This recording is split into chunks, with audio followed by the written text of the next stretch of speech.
My name is Ernest Jack. I was born in Penticton, and I'm a Penticton Indian Band member. I went to St. Eugene's Mission School in Cranbrook, British Columbia.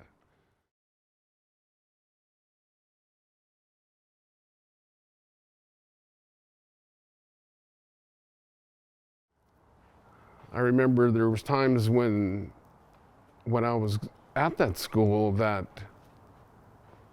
I was on my own. Well, when you're in a school situation, there's predators. When you're unprotected, there's older kids, they would try to take advantage of you.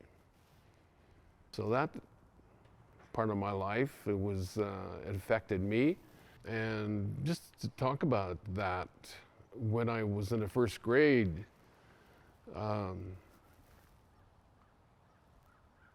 you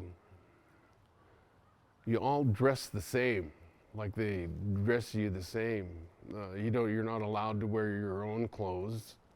They issue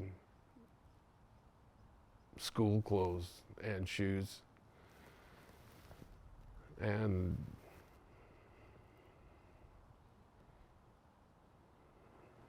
you're forced to undertake religion. Like you had no idea what they were talking about, because that was our first experiences of being told that you now needed to learn a different religion. You had no clue about what it was. You just had to do it because it was mandatory. And it might seem like a short period of time, but it seemed like forever, like when you were a child.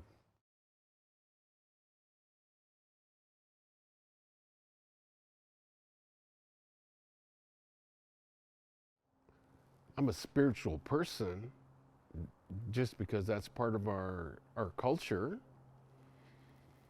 But as far as,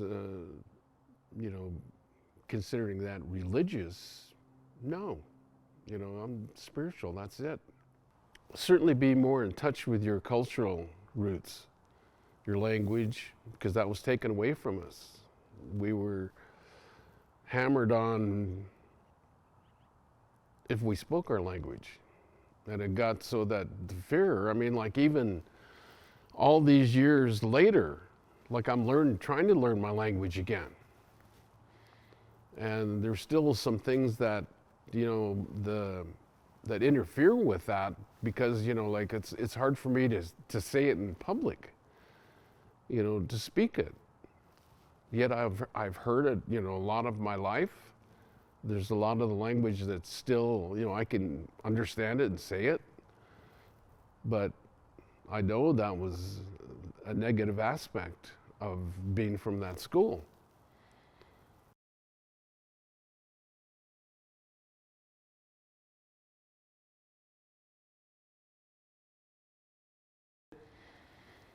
Yes, I had an older brother, an older sister, two older sisters that were going at the same time. One of my oldest sister graduated from, well, it was only up to the 8th grade, and then they had to go into into Cranbrook for the high school, like the final 4 years.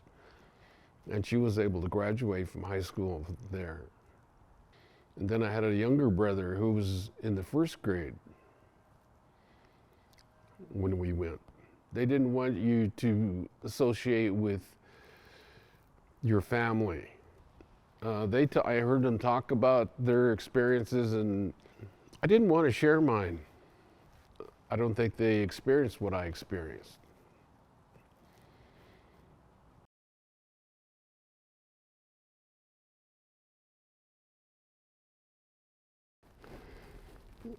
I've told him, and let him understand that it wasn't his fault.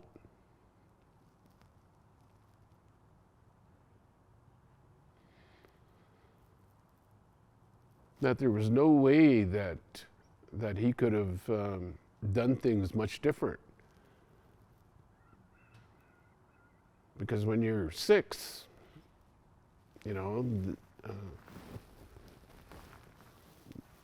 you don't have the capacity to really understand and be able to make different choices.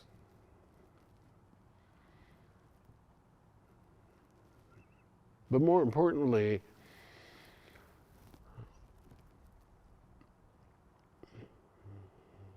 I told him that we can change things. That now, you know, he doesn't have to be responsible or feel responsible for any of the decisions and actions and outcomes that happened prior.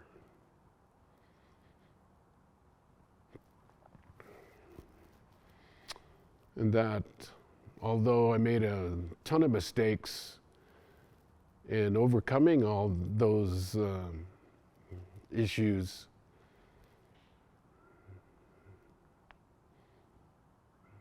that we're going to continue to do better for the rest of our lives.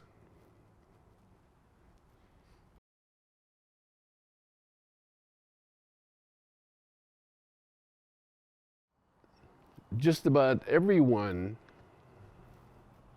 that I know had an alcohol problem after going there. And I mean, you have it against you, and just the way that our physiology is made up, that alcohol is not a good mix for First Nation people. And yet, you know, everybody thinks they can beat that, and they don't. It's not one person that I know ever has. There's some people that it doesn't affect, you know, the same way, but for the majority it does. It's something that you know, it creates issues and problems in your life. You know, it leads to alcoholism, and you don't know why you're even drinking.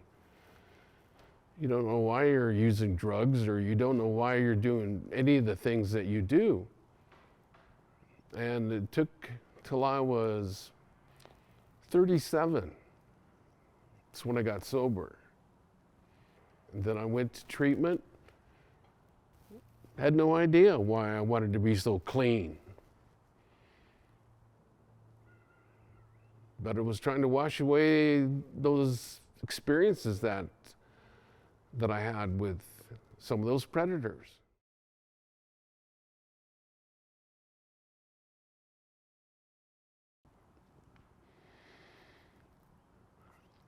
That recovery is possible. That making changes is possible. You just have to believe that that's what you want, truly want, and willing to stay in there long enough to see it through. Because there's times when, in the past, where, you know, I could only last 2 years sober, and then, you know, something would happen and I'd fall by the wayside and have to start over again. But yeah, the most important message here is that, yes, it's possible to change. It's never too late.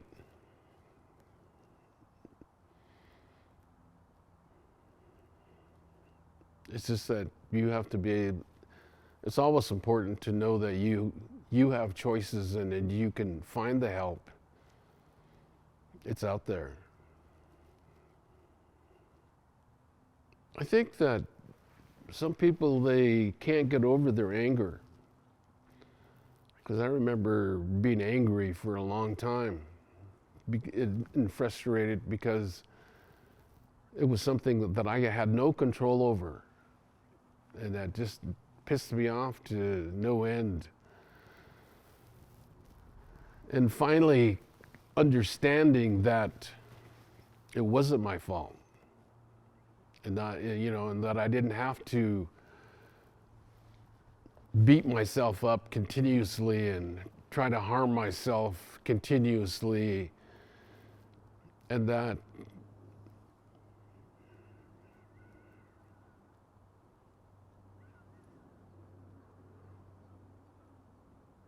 that I could recover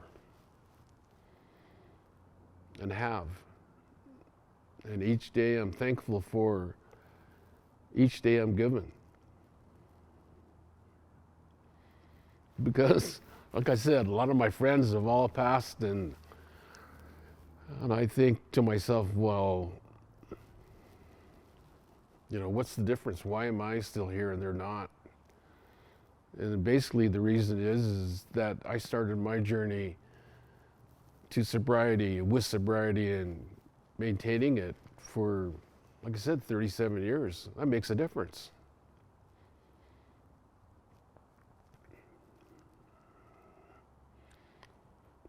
And that if anybody ever wants to have a discussion about it and thinks that I can offer some advice, they can contact me anytime.